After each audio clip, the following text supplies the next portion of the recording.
All About Love by Bell Hooks. I am Dr. Nicole Carter, and we will be discussing chapters 6, 7, and 8 this week. So before we begin, I want you all to make sure to go ahead and get your syllabus following the link in the description. Because it is helpful, and make sure you have your book as well so that we can get started with these sections.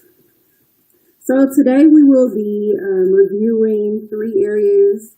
The first is values, living by a love ethic. The next is greed, simply love. And the final one is community, loving, and communion. So the first section related to values, living by a love ethic.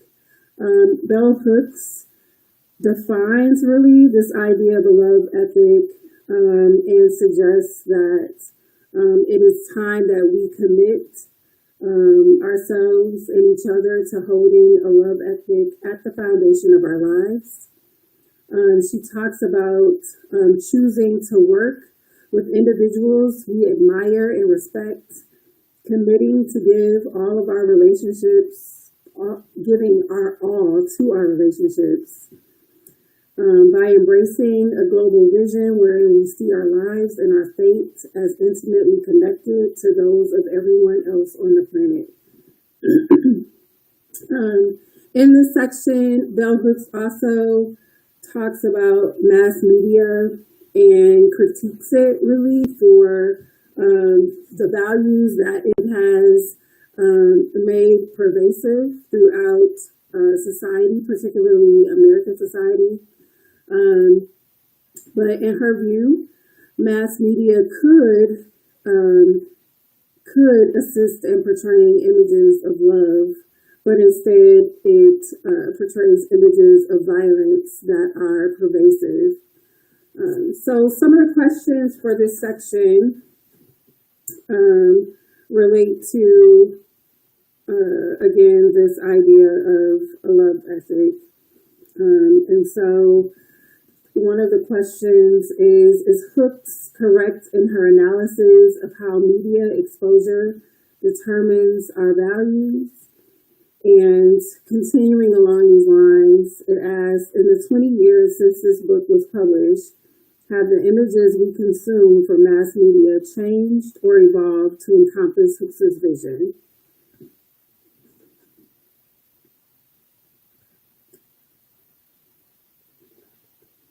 So some of the things I thought about when I read this question, particularly the first question about is she correct in her analysis? I really do believe that media sets trends.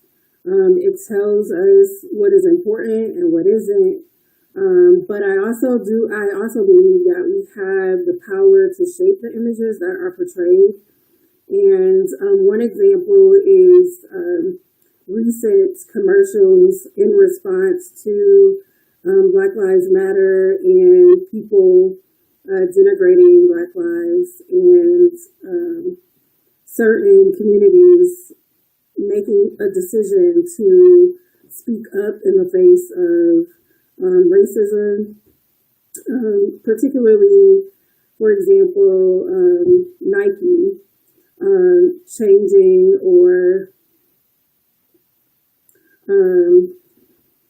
changing some of their messages for the way that they talk about Black lives and community and really love. They are demonstrating a value for community.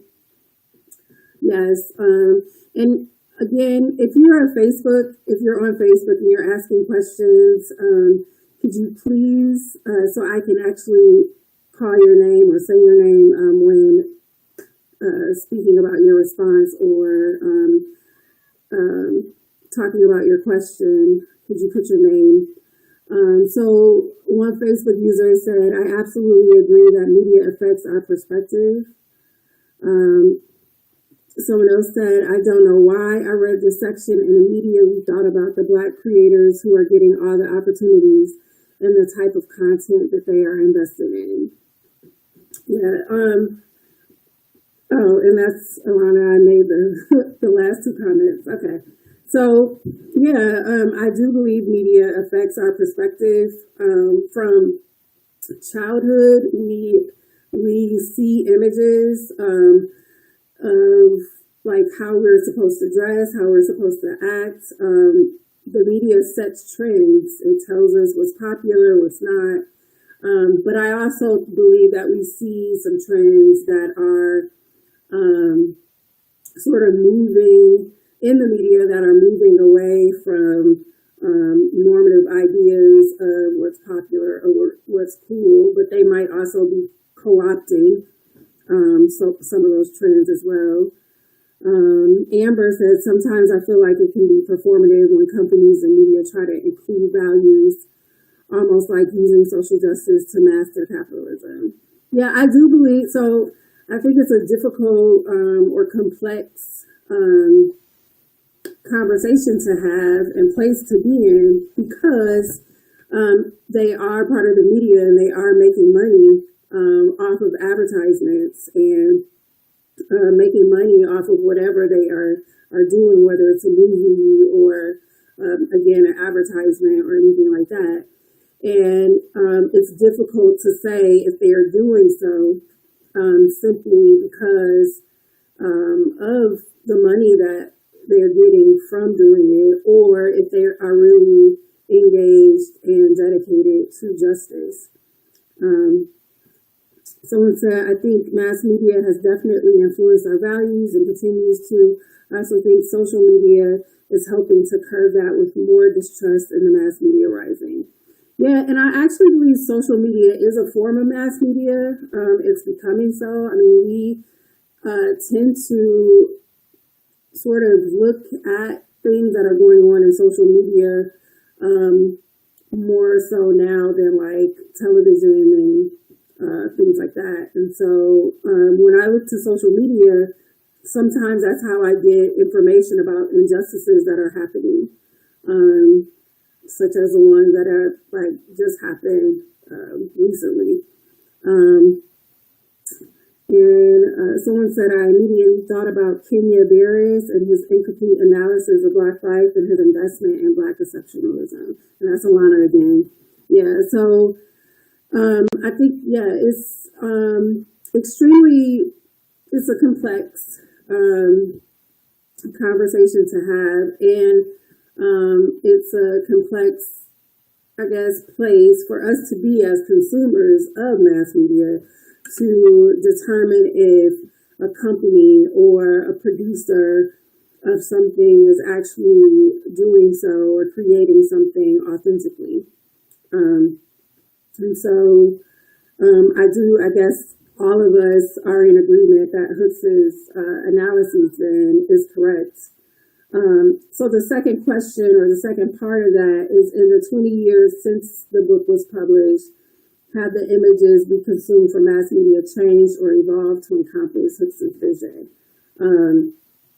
Again, I see it in the media in some ways, but I do believe that for me, social media, so like Instagram and things like that, not necessarily Facebook, but Instagram demonstrate, like they show images that are that go against the norm more so than again like television commercials and things like that. Unfortunately, more people have, like, during things like well, not now since COVID, but things like the Super Bowl and like playoffs and stuff like that, they would have more airtime and more people would see those television ads and things like that. Someone said, definitely social media is like the barometer. It gives an immediate opinion of a piece of art. Yep. And then I think the images have gotten worse. I think about how iconic Love Jones So it's funny. Love Jones is actually my favorite movie. I just talked about that with someone, but it is not.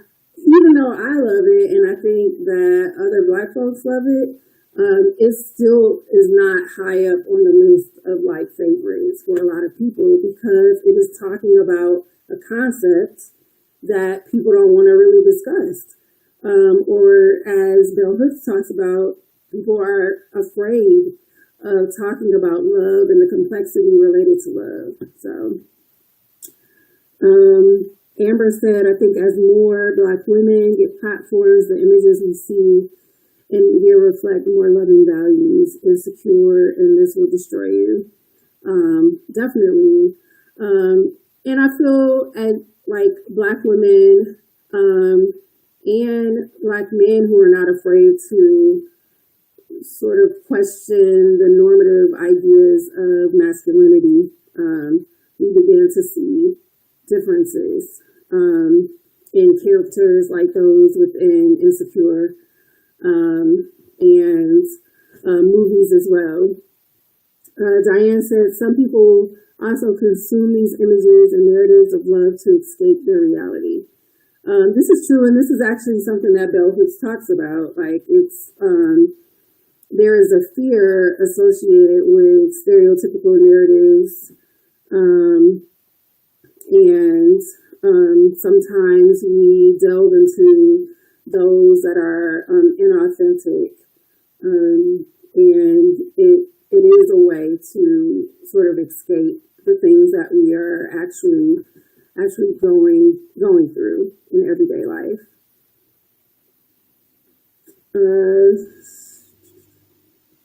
So another phrase, Alana said this week they were great analysis on Bring It On and how forward thinking it was on racial inequality.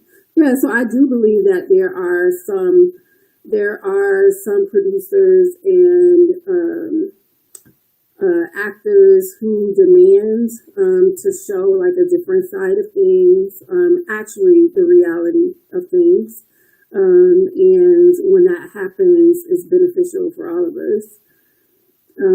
Someone said, I think there are some, but they don't get as much shine still compared to violent images, unhealthy images of love. Mass media is still very sensationalist, scandalous, and what sells. Agree.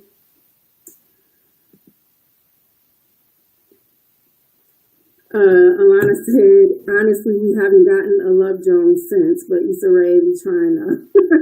It's true.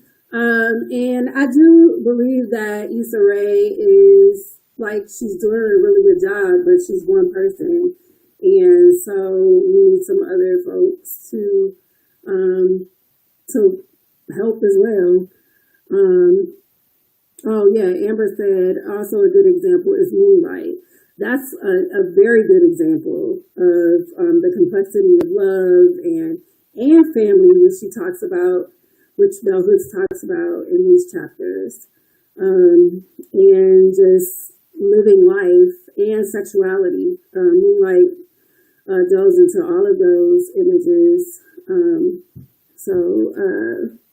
Someone else said, I feel like Beyonce and Jay-Z joint album kind of does too. It's debatable if it's healthy, but it is very honest. So, I can see it as an honest look at their lives and the conflicts and complexities that they face, and what it's like to actually be in love and live in love and love with someone. But I also feel like there's a piece of it that, so it is attempting to change the narrative of things, but I also see it as somewhat buying into capitalism as well, because they are artists and they do need to make a profit. So,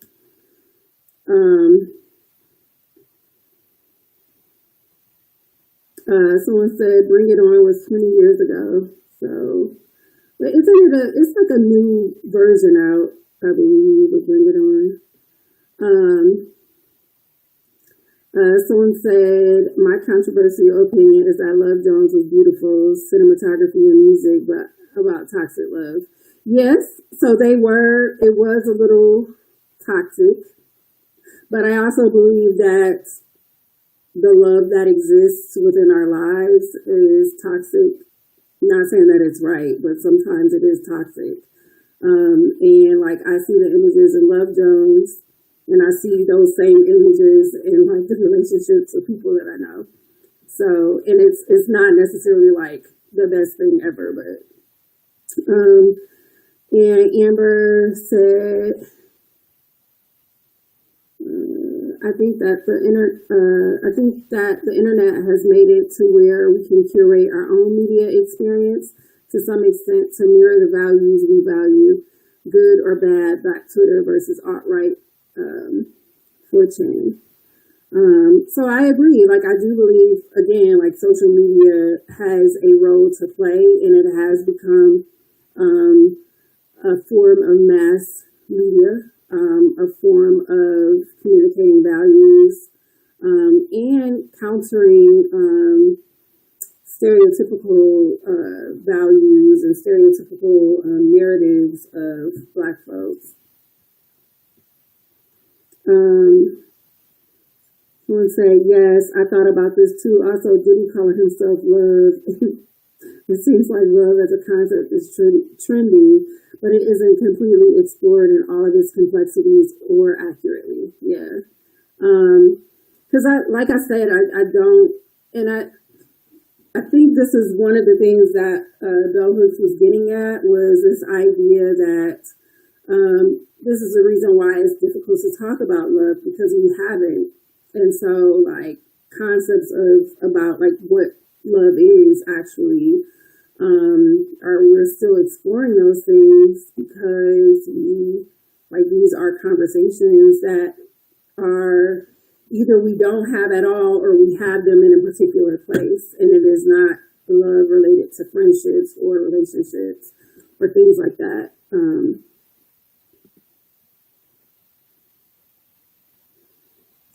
Someone said, Beatrice said, there are so many images of toxic love as normal that we have to go through pain for love, especially for Black women. And this is true. And I do believe like Love Jones shows that image, and Beyonce and Jay-Z, that whole like their relationship is demonstrating like this pain. Like you have like love is pain, and if you survive it, like survival is true love. Like and so it's complex. And I'm gonna be honest,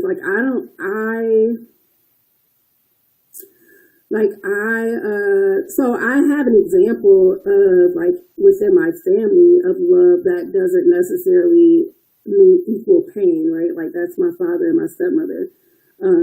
But the image, that's only one image, and I don't get an opportunity to see that. But I guess I can say I do see that in certain friendships that I have. And I think that's what Belvis is talking about, like looking at love as something that is greater than just our intimate partnerships with a significant other.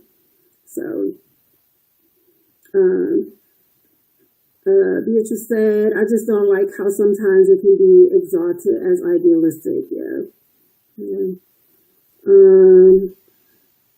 Someone said, when Bell has talked about fear of radical change, it made me think about the Democratic Party and how people feel progressives in the people like AOC or Bernie, etc. Yeah. And even thinking about like this idea that there is only two parties when there isn't. People don't like to talk about things that are outside of their normative view, right? And so, real progressiveness to me would be understanding that there are many options and taking advantage of those things. But again, we've been taught that it's either this or that, not this and that. Someone said, most people don't even realize that it doesn't have to be that way. True. Amber said, also the media loves to promote images of toxic Black love. It's the basis of love, and hip hop and basketball-wise, drama that keeps people coming back. Also, the recent Black love controversy. And I think that love that is complete and whole is boring. I think we see pain as realistic.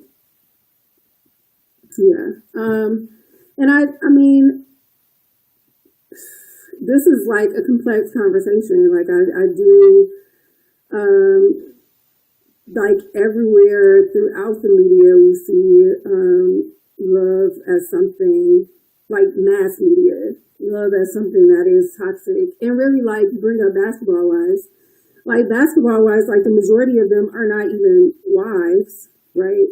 Well, let me not even say that. The majority of them are not even in a relationship. And so it's like a show predicated on Black separation and like Black anger and animosity as opposed to love.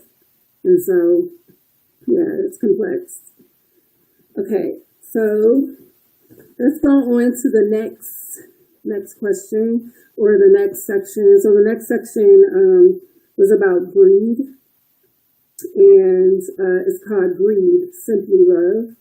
In this section, bell hooks critiques ideas associated with narcissism. She talks about narcissism breeding a culture where theft and murder for material goods exists not in response to poverty, but as a result of value systems that make life less important than the material desire for any essential objects. And some of the questions, so there are several questions related to this area. So the first one was, what is your assessment of Cook's critique or class critique? And one of the things that I thought of, another question was, Hooks' analysis of America's evolving value system heavily informs her class critique. Do you agree with Hooks' assessment of history? If yes, how have America's values continued to evolve over the past 20 years? If not, how does your own assessment of history challenge Hooks' conclusions? Someone said, this chapter was the most polarizing for me. I agree with a lot of it and disagree with a lot of it. So I thought about this section as, well, I thought about it in two ways, I guess, as well. So, like, for me, some communities are moving away from individualism and moving toward community, and they are doing so because they have to. It's a matter of survival, and it's a matter of moving from survival to thriving. And I believe that really communities of color, they, like, some of us are recognizing that without community, we will not continue to live and survive. On the other hand, I still do believe that there are tons of folks who believe that individualism, like individualism matters more than community and working together for the greater good. And individualism is more important than connections. And so some people, okay, so responding to this, one person said, I think her analysis of class dynamics was spot on. She really talked about how we got the culture of the Kardashians. Yeah.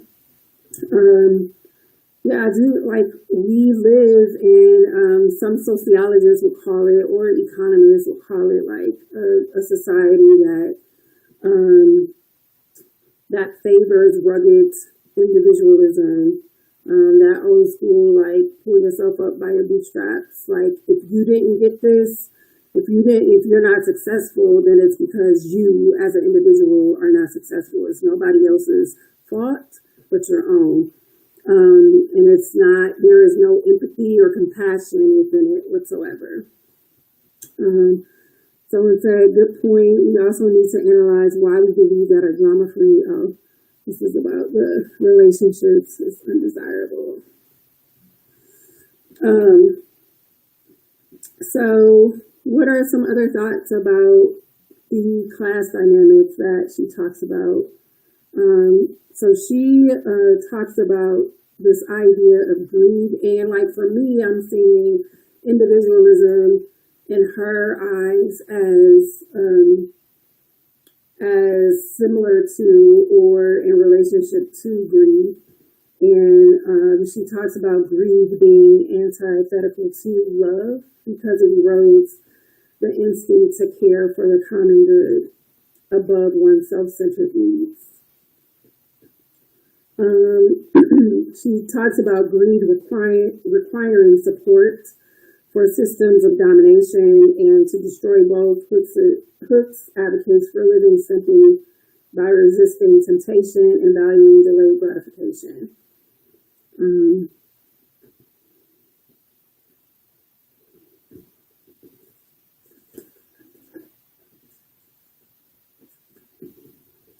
So folks are still commenting on the relationship components of the last chapter.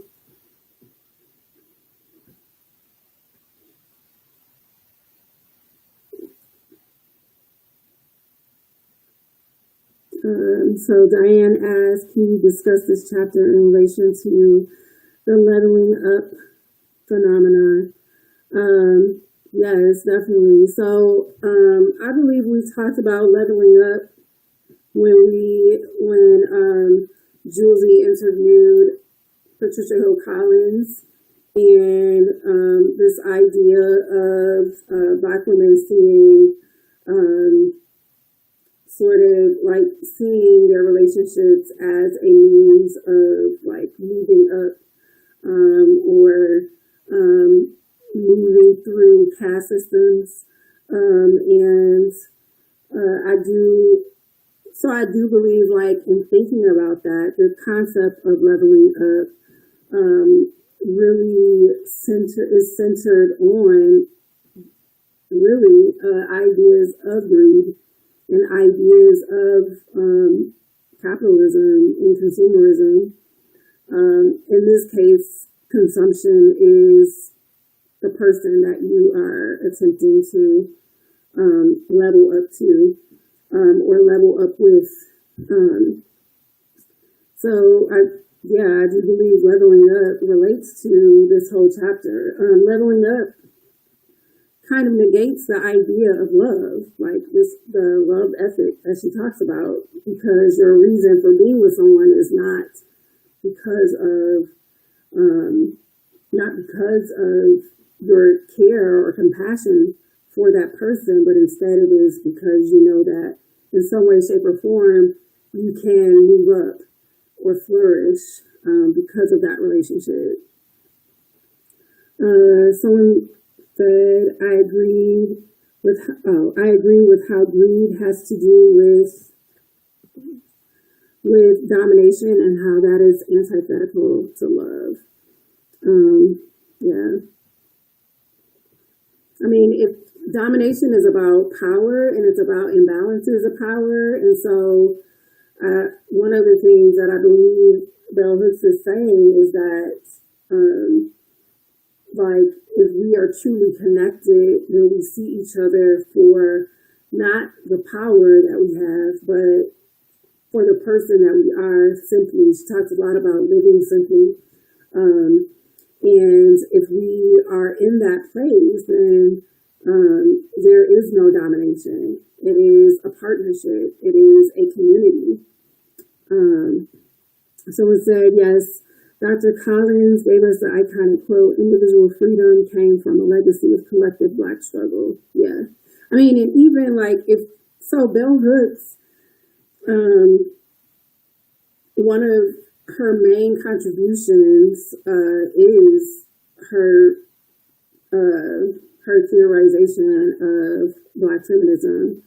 And if we put her in conversation with Dr. Collins, right, like both of them are talking about, like, so Dr. Collins talks about an ethic of care and the ethic of personal responsibility, and Bell Hooks is talking about an ethic of love, or a love ethic, right, and how community, right, is part of this love ethic.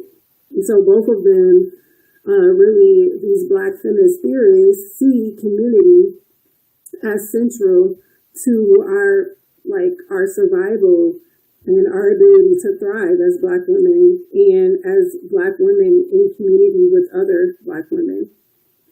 So, and that individual freedom negates that community. Amber said the greed chapter talked about how the will to sacrifice acquired in love is annihilated by greed. Black women are already expected to sacrifice. When do boundary standards come into play?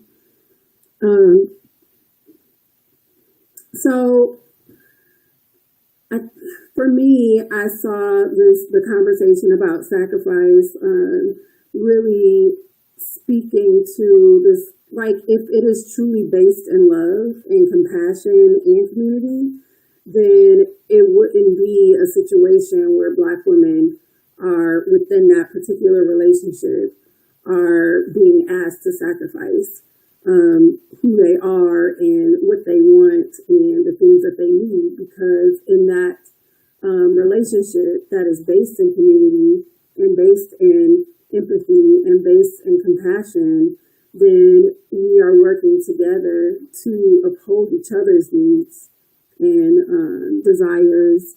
And so it would be, the boundaries would be different, the standards would be different as well. So it would mean really recreating our idea of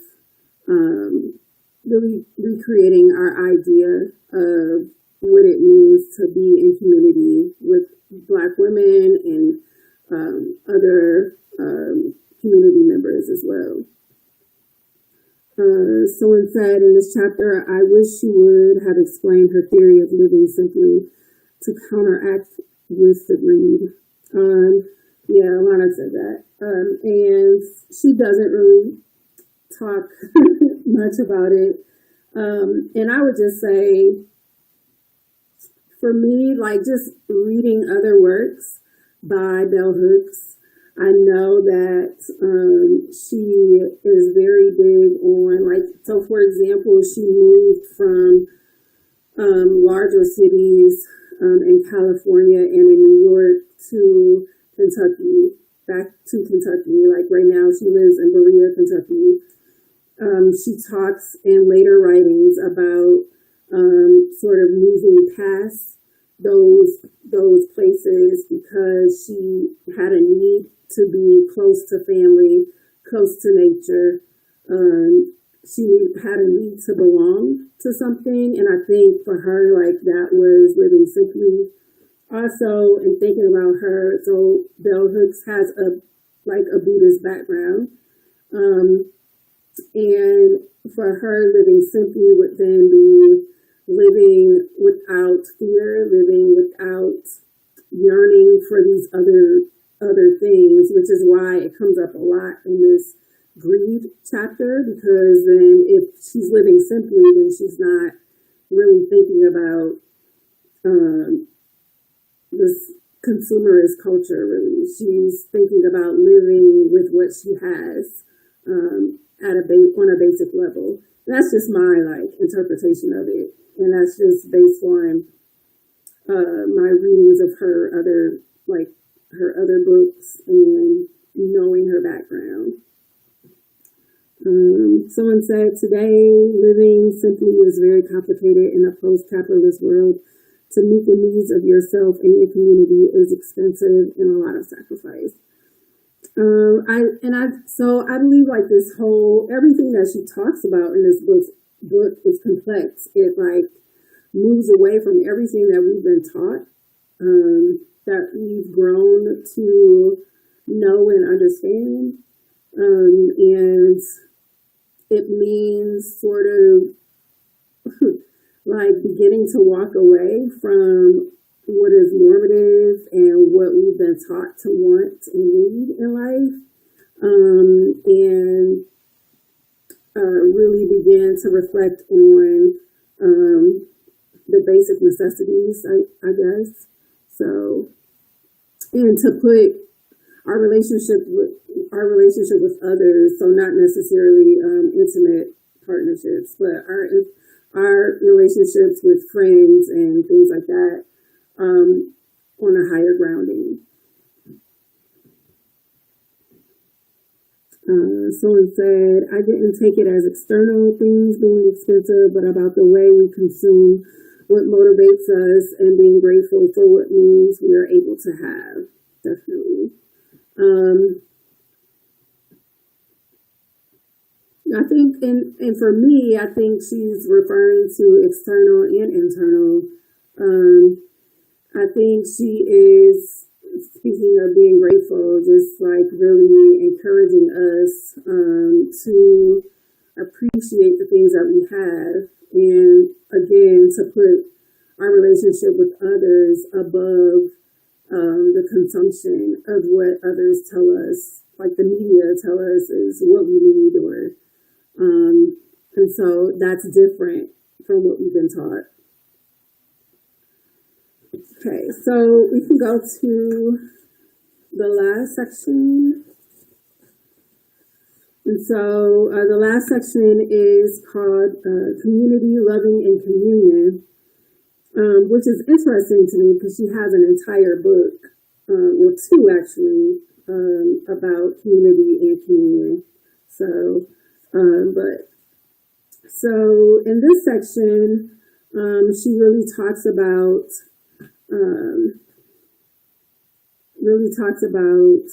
family and friendships and things like that.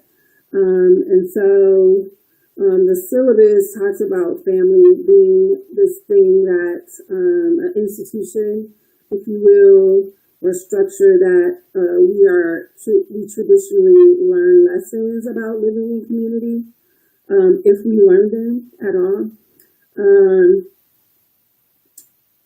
Hooks finds that capitalism and patriarchy have deprived the family of essential trainings about healthy communal dynamics, because it is suggested that the nuclear family as well as the extended family offer opportunities to demonstrate community. And so some of the questions asked here are, how does Hooks' valuation of friendship and devaluation of romantic love as a primary site for care challenge social norms and apparatuses designed to maintain romantic partnerships as the chief relationship in our lives? And how should we structure society to more equitably spread out our capacity to love?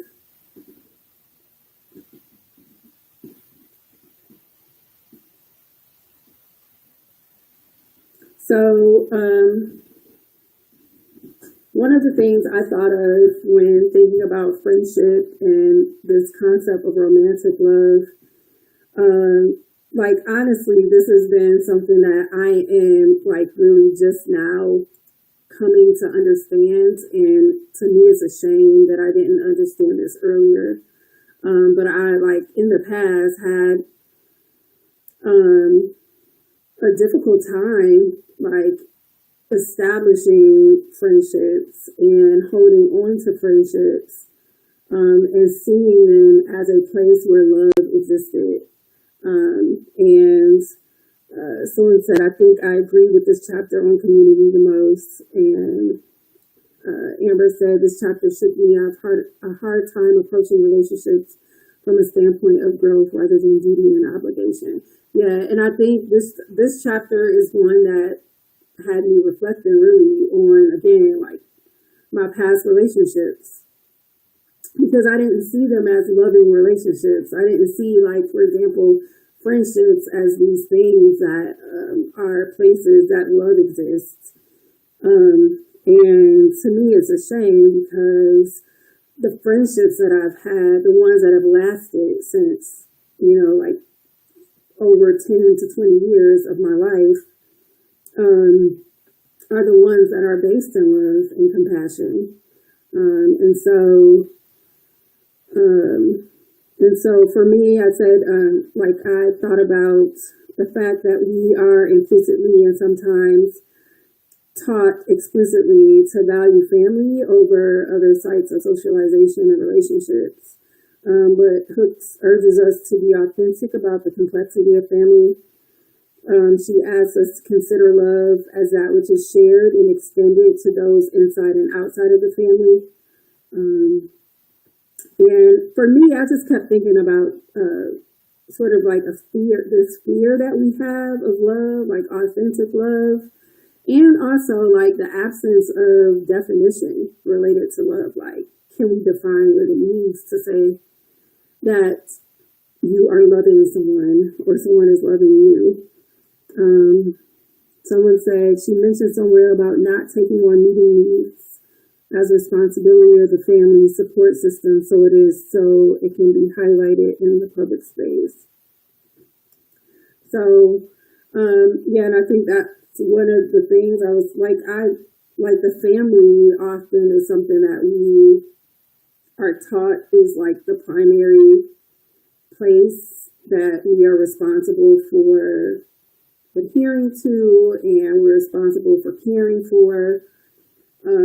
Blood before, this blood is thicker than all these things, these like phrases that we are taught. And for me, I found especially over the last 5 years when I've had to leave the city that I grew up in all my life, the home my childhood home, to move somewhere else alone, and live alone and establish a life on my own. Like, I found that those friendships were the things that were based in love the most.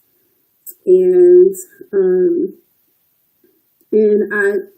for me, it is something that is centered on growth, and it should be, instead of, like, nobody is obligated to be compassionate for me, but they are doing so, like, because we are growing together, right?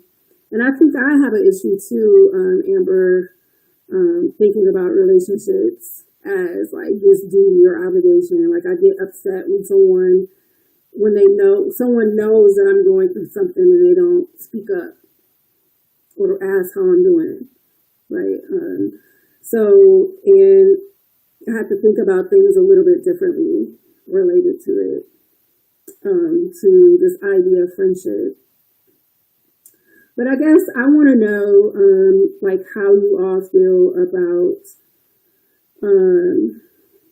one of the things that the syllabus talks about that I wanted to emphasize and know how you felt about was Hooks' explanation that the devaluation of friendships in favor of romantic relationships has left many in a space of emptiness, unable to form healthy romantic relationships or see the value in their chosen family. And so for me, that is the part that I've been so focused, like, I'll be honest, like, I've been so focused really for the last 10 years on, like, am I going to be in a relationship? Am I going to be married again? Am I going to meet someone who I can live my life with? And I've been ignoring the authentic relationships that I've had with other people that were also feeding me. And I feel like until I'm able to value those relationships, there's no way, and really value the relationship that I have with myself, there's no way for me to really I don't like that term, but like to really be in love or with love and grow in love with someone else. So,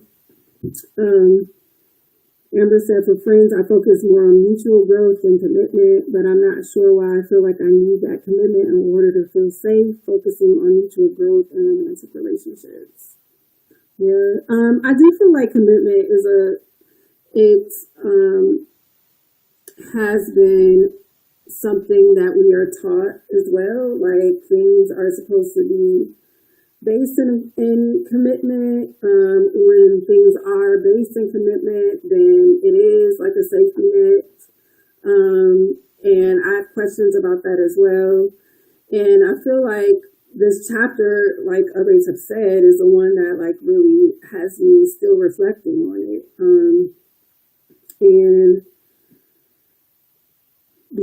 I think it's also because it's a place that I am in right now where I'm really thinking deeply about family and what that looks like, and this idea of chosen family, and what that looks like, and support related to family,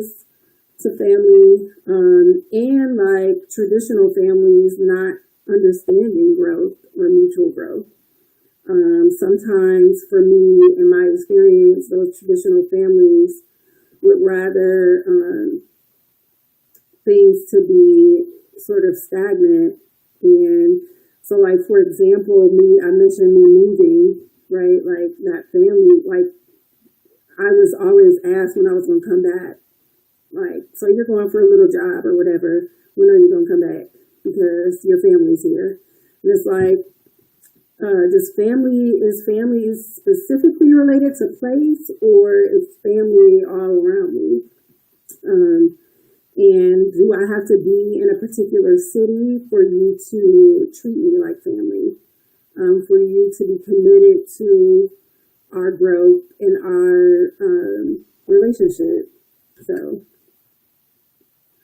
some of the other things, some takeaways from this section, where Hooks writes, when we see love as the will to nurture one's own or another's spiritual growth, revealed through acts of care, respect, knowing, and assuming responsibility, there is no special love exclusively reserved for romantic partners. Instead, love is extended to all who exist within our community, from family to friends to strangers. Alana said, I think that valuing friendship is hard in a vulnerable place for a lot of people, because a lot of people do not value friendship the way it is described in the book, especially in big cities, in my opinion. It's true. Like for me, and I consider Detroit to be a big city, but not as big, not as large as some other cities. But I think it's big in that we are very segregated in terms of like space, living space, and it's difficult to maintain friendships in that way. But also like just the norms of, I keep thinking of like ideas of what it means, like the differences between friendship and love. And I feel like we have been taught to differentiate between the two. Like love is something that you have for your family, and that's one type of love. And then love is something that you have for a significant other, and that's another type of love. And then there's friendship. And I think Bell Hooks is pushing us to see that all these things can have like similar forms of love. Someone said, realizing I had strong friendships gave me a lot of hope for romantic relationships. I think commitment matters in friendships too. We just think it looks a certain way for romantic or family relationships. Yeah, and I think that's what Bell Hooks was getting at.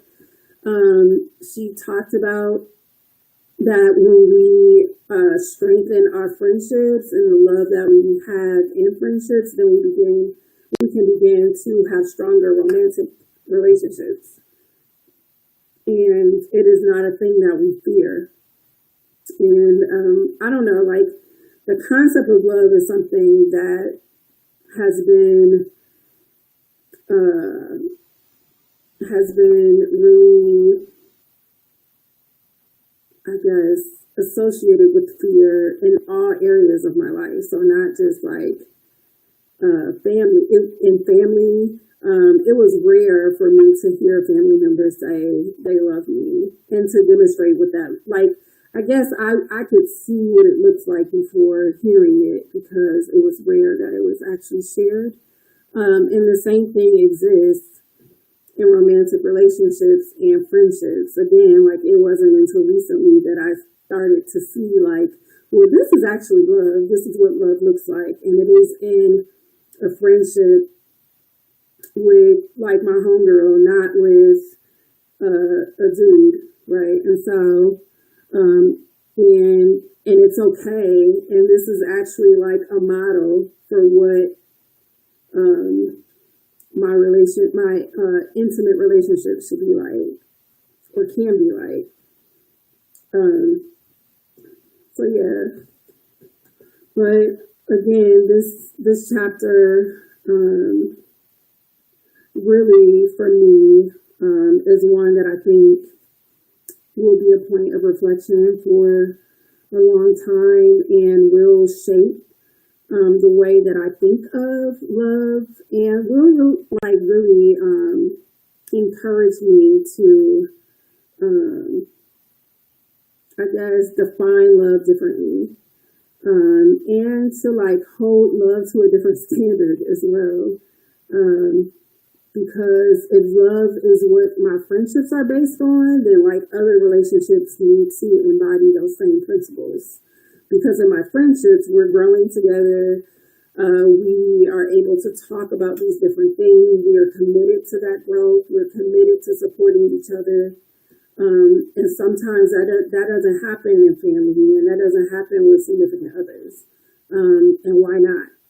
And so this chapter has really, really helped me to see that those things need to exist in all areas of my life.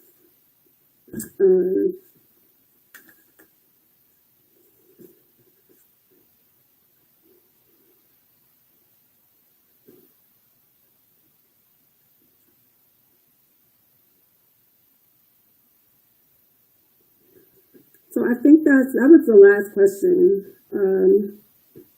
One of the questions actually, she asked, how should we structure society to more equitably spread out our capacity to love?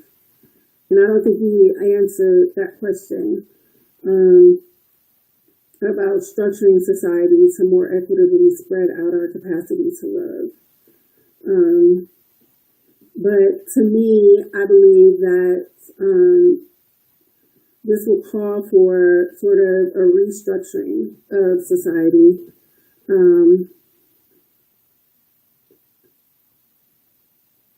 Someone said there's a book out on friendship called Big Friendship that is very interesting. Do you know the author? If you could, the author. But I believe that in order for our society to really embody this ethic of love that Bell Hooks talks about, it would require a restructuring. It would require a centering on community, not on individualism. It would require us to recognize that we are all connected. And it would require us to have compassion for each other. Someone said, honestly, to be able to love, people need to have their basic needs met. Word to Nikki Kendall. Yeah. I keep thinking about Maslow's hierarchies of needs in Nikki Kendall, like really taught like her book. Each section or each chapter was like one of those needs, right? Like if you don't have shelter, right? I don't have time to love, really focus on nurturing a friendship or a romantic partnership if I don't have anywhere to stay, right? Or if I don't have healthy food to eat or food to eat, period. Or transportation to get to a doctor's appointment or something like that. So yeah, basic needs are connected And really, so in Maslow's hierarchy of needs, I do believe the basic needs are first and then love is next. And so it's true, like if you can't survive, love is like thriving. But I do believe we like compassion and connection are needed, are basic needs as well. And so, and the author of Big Friendship is Anne Friedman and Amina Tosso. So thank you for that. And it's very interesting to me how many of the books that we've been reading connect in a lot of ways, even heavy, right? Heavy is sort of can be put in conversation with Bell Hooks's writing in this book. Nikki Kendall talks about the things that we need in order to even begin thinking about love. Patricia Hill Collins talks about the ethic of care and community, a community of Black women. And so that connects to like all of these things that we are discussing. And I think it's awesome to have these things really informally in conversation with each other.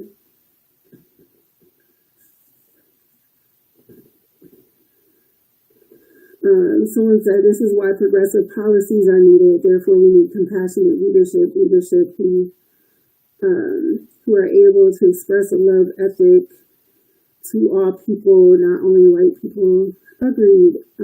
Yeah. Progressive policies are written by people who are usually people who are compassionate about the citizens within their, or not even citizens, but within the society that they live in. If you're deeply connected, then you create and pass policies that speak to the needs of those people. Someone said, is growth inherently individualistic, maybe just in American culture, thinking about why romantic and family is maybe more stagnant? I don't see growth as individualistic. So, for example, I do believe like American culture has like defined and structured growth in a particular way.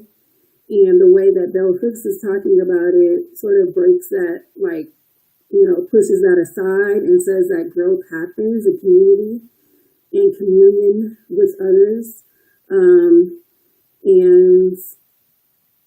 sometimes, like, I don't know, and I'm just speaking from where I am in life. Like, I think sometimes romantic relationships, that growth is something that we see, like, if you are, and it's erroneous, so it's wrong, but like if you are like in this relationship, then the growth has happened already. They're not growing together, right? It's like you're a whole individual person, and then you get with this other person or people, and together, you just are, and you're not growing.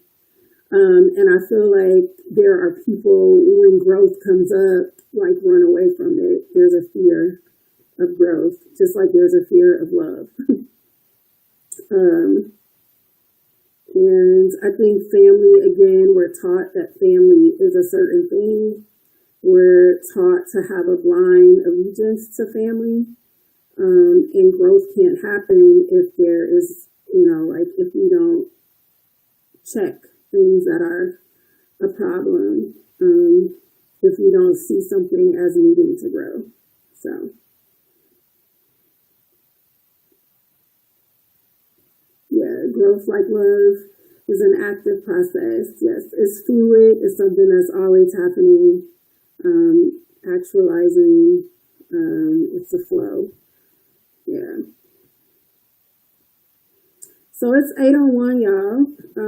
I don't know if there are any other comments, but I just want to thank you all for joining the conversation today.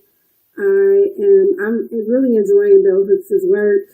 I'm really enjoying all the books that we've been given to read and encouraged to read.